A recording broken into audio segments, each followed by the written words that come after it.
Hello, everyone. My name is Cameron McDonald, and joining me today is my associate, Aaron Ketch. We're excited to have you all join us here today and to learn more about social media marketing. We come to you with a combined 25 years of marketing experience and hope to share some of what we've learned along the way with you. With some of these tips we'll be sharing today, we hope that you will step away with this newfound confidence in marketing and be ready and able to put some of this knowledge into practice. Marketing can be fun, especially when you have a game plan in place. So now let's dive in. So, how do we decide which platforms we want to use? And when we say platforms, we mean social media sites like Facebook, Twitter, Instagram, etc. Many small organizations scramble to find time to market their organizations on a multitude of social media networks, with little or no results to show for their first time and effort. While platforms like Facebook, Twitter, YouTube, and Instagram each offer a unique set of benefits, engaging your audience across all available platforms won't necessarily drive results to your organization. You don't need to be everything to everyone. Keep that in mind. Be strategic about where you spend your time and resources. Rather than misallocating your time across multiple networks, focus on finding the appropriate social media platforms that help your organization reach the goal or audience you are trying to reach. Choose what platforms make the most sense for your purpose and do them well.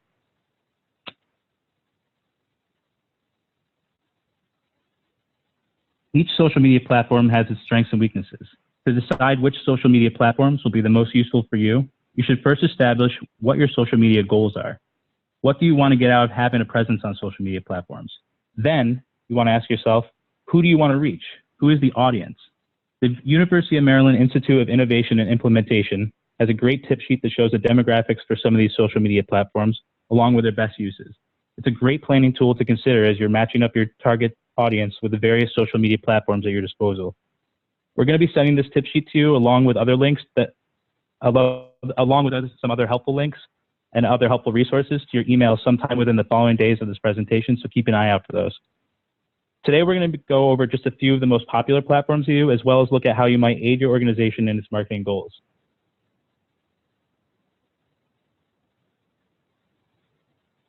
So we're going to start with Facebook. I'm sure you all heard of it. Facebook continues to lead the pack as the most popular social media site for people to be on.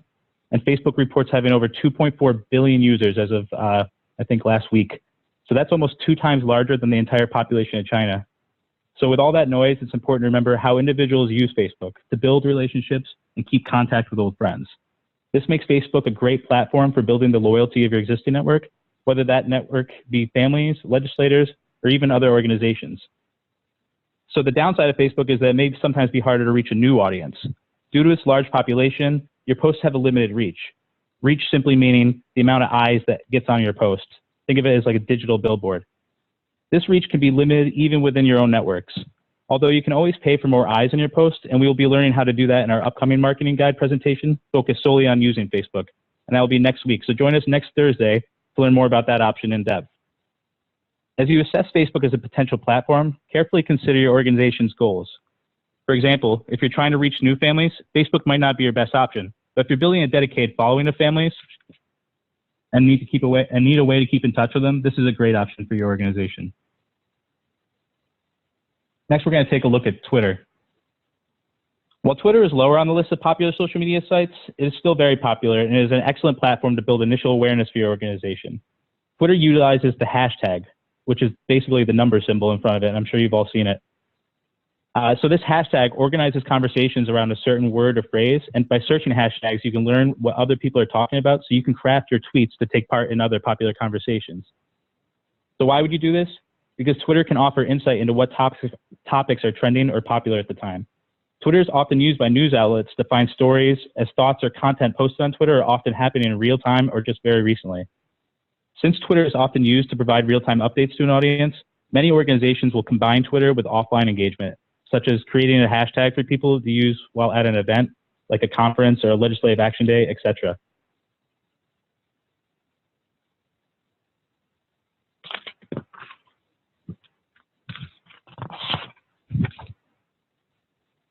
Next, we're going to look at YouTube. And although YouTube boasts roughly around 1.8 billion users, its actual reach, again, that's people that see it almost like a digital billboard. So its reach actually extends even farther past that 1.8 billion users. And this is because a person doesn't actually have to sign up to be a user to view the content on YouTube. So there's probably at least double or triple that actually watching YouTube.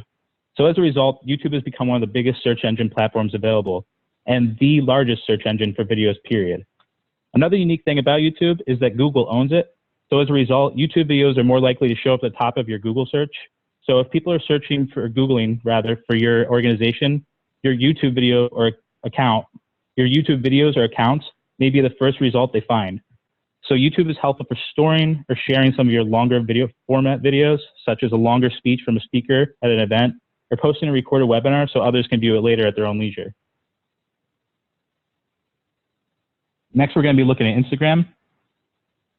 Instagram is one of the fastest growing platforms, especially among a younger audience, and Instagram relies on photos and short video clips for conversations, so basically images. As a result, this platform works really well for visual-based elements of your organization, like a short snippet of video of an impactful speaker, or videos of activities being offered at one of your organization's events. Like Twitter, though, Instagram uses hashtags, but instead of searching or organizing conversations around a certain word or phrase, it actually does it instead around visual content.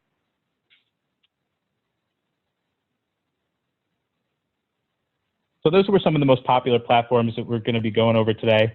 Even if you start with those four right there, you're already off to a good start.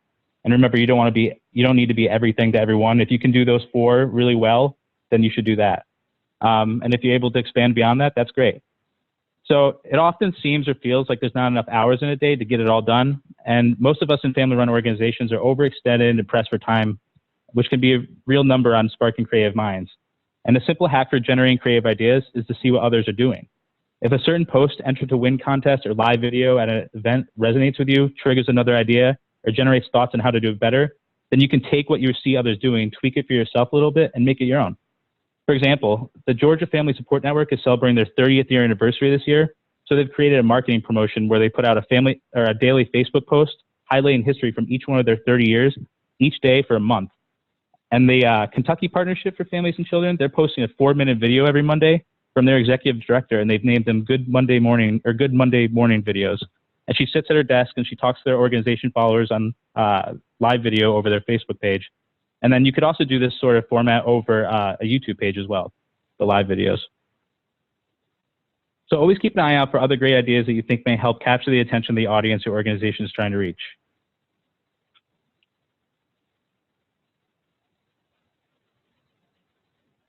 So the tips offered here on this slide speak to frequency of posts, content, and appearance. Basically, how often are you in front of people's faces? How do you look and sound when you're in front of them? These are some of the most important tips we can pass along to you.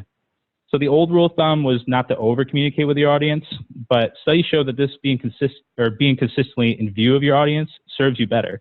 So you might not necessarily want to be in your audience's ear all the time, these personal messages, emailing out to them, but if you're just scrolling through Facebook and if they're just scrolling through Facebook rather, and they're seeing posts of your organization, maybe not even necessarily paying attention to it, that's still marketing in a way. Their eyes are seeing your organization still. And that's actually shown to be really productive for marketing. So this also means you don't want to inundate people with a long-winded message that falls on deaf ears. Try to keep your messaging relevant, short, interesting, and to the point and succinct.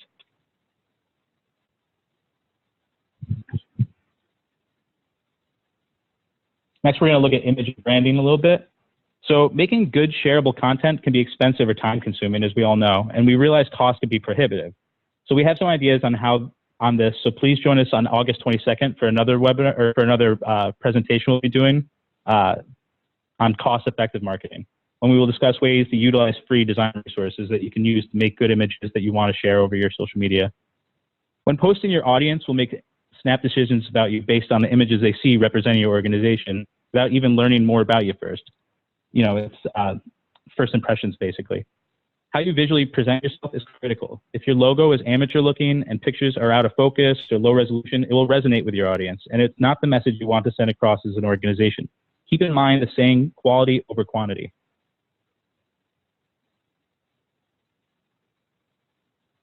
So you're going to want to create a checklist of what others are doing. That can be really helpful to you. So here we have a sample checklist of what you might want to track up on this slide. A great way to keep this checklist organized is through a simple Excel document with notes in the different fields. You can create separate tabs at the bottom to sort each organization separately, or perhaps use the tabs to track posts by theme. Create a summary tab or section of the document to note why you feel the successful posts are successful. And successful meaning things such as high likes, a large number of comments or shares, or perhaps some really cool, unique, creative content.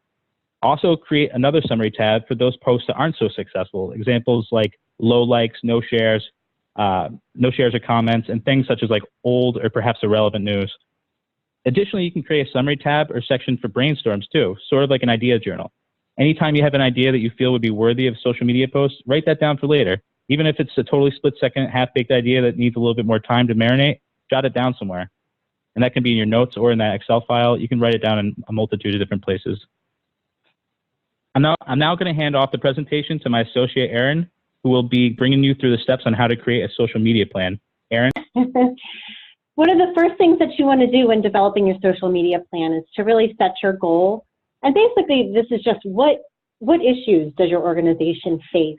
What goals might address some of these issues? So Cameron and I have listed a bunch of sample goals here that you can see along the side of the types of goals that you want to set forth for yourself. Then you want to take a look at your name. Make sure that your name is consistent across the board on all of your social media sites. This is for consistency, but it's also for people to be able to find you. And roles. This is the biggest piece of advice that Cameron and I have for all of you today, is to really protect yourself by making sure that you have 2 staff members as administrators. If somebody leaves or the person managing your site leaves and there's not a second person named, you can get into a lot of trouble and you've lost access to your pages. So that's kind of an industry tip from us. An image. I think Cameron kind of talked about images, your image a little earlier, but really how you look online is so important. In your best practices spreadsheet that we had talked about, I would almost urge you to consider adding a field for images and survey the types of images that others are posting on their platforms. If people are doing it well, there's going to be a good mix because there's so many different audiences that you're probably serving. And really show your audience what you do, not just tell them what you do. Here's a sample content plan. We really recommend creating a monthly schedule to manage your social media posts. So you know what to anticipate each day as you post. The schedule should really be pretty flexible. There's going to be times when you're going to want to replace a scheduled post with a special announcement that may take precedence.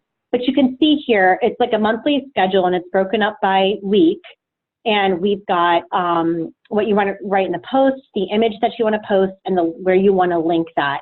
And it can be anything from industry news to a staff announcement, but it should really include a well-rounded mix.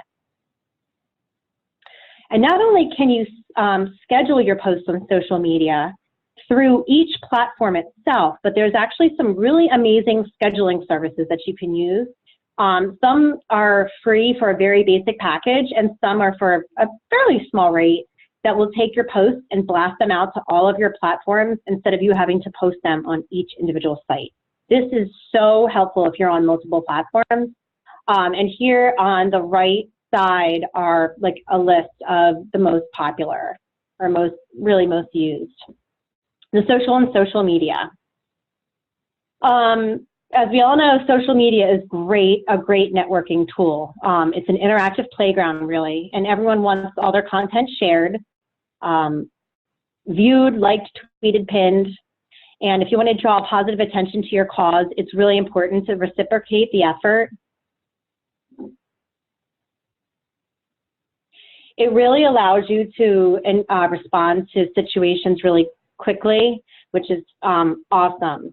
And it's, but what research shows that when you reciprocate and share other people's content, and you foster and you build those partnerships, that's going to pay off big time for both you and those that you partner with.